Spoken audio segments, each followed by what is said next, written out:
Welcome back mga kaaldab. Ito na naman po ang inyong lingkod, si Mr. Destiny. At magbibigay po tayo ng pinakamainit na update po ngayon sa social media mga kaaldab. Ito yung pinaka-latest na kung saan nga po talagang pinag-uusapan po ng mga netizen. Ako, sabi ko nga po sa inyo, depende na lang po ito sa mga taong magre-react. Depende na lang po ito sa mga taong magkokomento. Ang sa akin lang po mga kaaldab, sinasabi ko lang po ito para lang po sa kaalaman ng lahat, para sa mga taong bumibisita at dumadalaw po sa channel natin na isa pong Aldab Nation.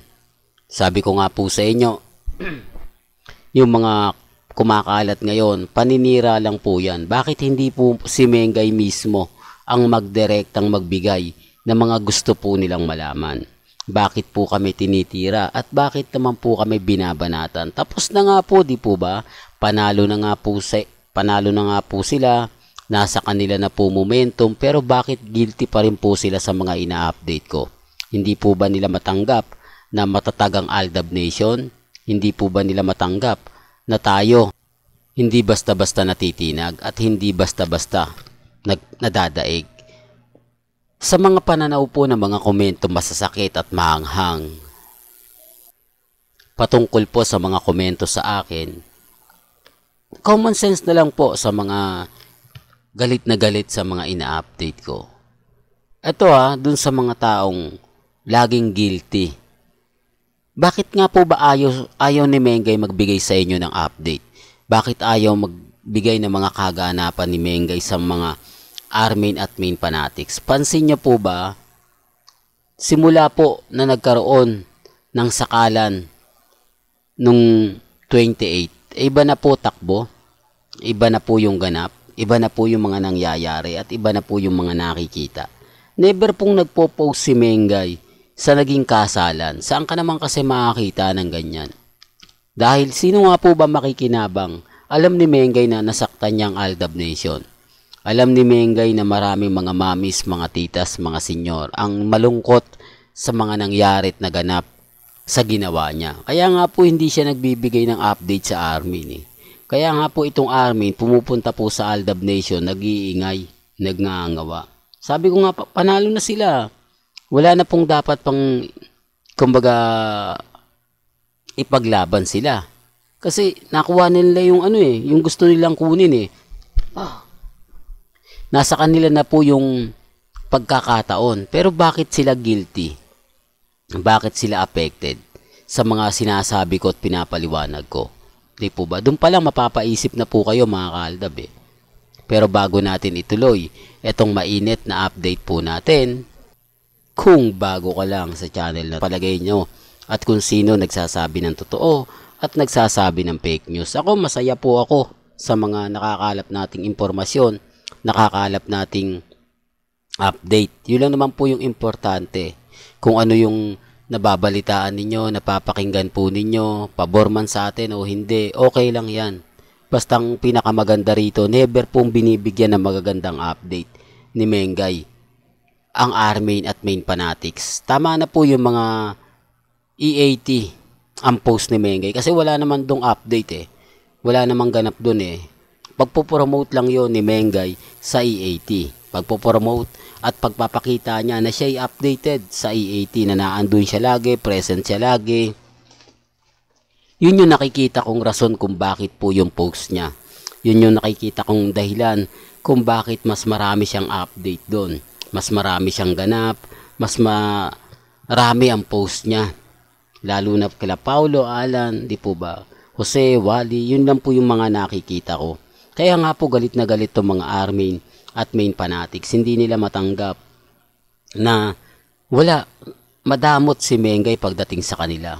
Hindi sila gaanong pinapansin, hindi sila binibigyan talaga ng atensyon.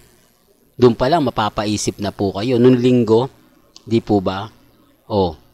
Maraming update nung linggo si Alden Richards, ang daming ganap. Samantalang si Mengay tahimik lang. Di po ba? Tapos sila kung ano-ano yung ipopost, puro throwback, tapos post. Tingin nyo. Tapos eto pa po yung nakakatawa. Wala si Mengay sa EAT. Hindi nagbigay ng update. May kumalat, nagpa-check up daw kasama si Congressman Spotted. Pumunta raw po ng ospital. Pero kapansin-pansin nyo naman po, yung ospital na pinuntahan, 2 tao lang. Yung doktor at 3 tao lang. Yung doktor, si Mengay, at si Congressman Spotted. Doon pa lang mapapaisip na kayo, ano yung walang nurse? Ano yung walang gwardya? Ano yung ganito? Ano yung ganon? Doon pa lang may mali na eh. Doon pa lang mapapaisip na po yung ilang mga netizen. Hindi po ba? Para lang klaro, para lang po sa kaalaman ng lahat. Kaya nga po dito sila sa channel natin pumupunta. Kaya nga po dito po sila nagre-react, nagko-komento kung ano-ano po yung sinasabi, kung ano-ano po yung pinapaliwanag.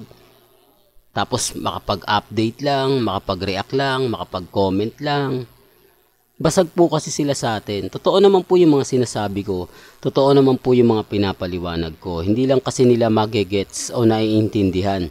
Lalo na po yung mga ibang army na kapag nag-a-update tayo talaga nagte-trending. Kahit papaano nagba-viral tayo sa Twitter. Di po ba sa Instagram, sa Facebook, tayo po pinag-uusapan. Si Alden ang daming update.